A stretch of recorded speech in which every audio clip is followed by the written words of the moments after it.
Some faces just eat makeup.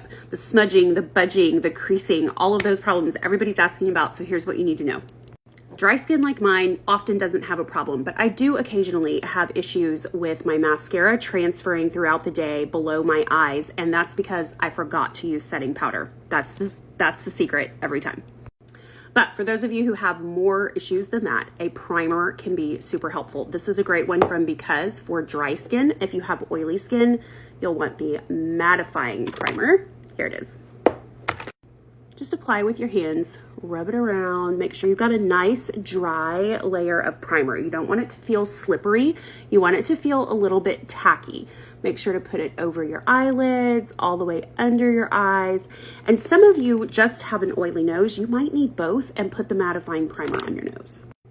Creasing and smudging and budging can also be a problem of too much product. If you're using too much, you're going to have issues. So really figuring out exactly how little product you can get away with and still get the color correction that you're looking for is something that'll take some practice. Have a date with. Fine, I'm pinning my hair back. Keep your contour high. Don't let it drop too low. If you got too much, and sometimes I do, just wipe it off on a towel.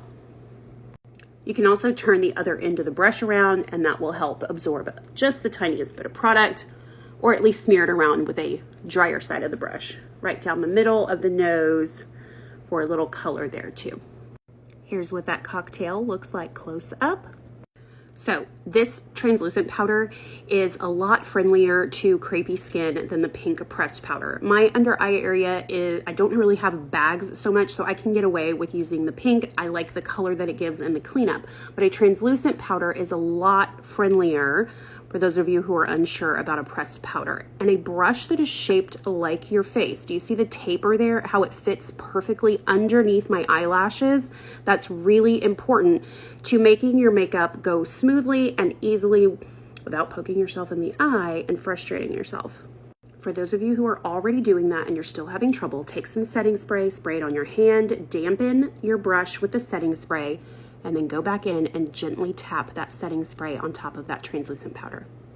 Now to get those eyelids to hold their shadow and make the shadow super blendable, I usually treat that with a little bit of concealer. This is the Bisque Beige. I'll reserve the Cafe Au Lait just for that brightening right under the brow. Paint a thin, dry layer. Should feel tacky, not slippery. Set it with powder, and you should be good to go for shadows.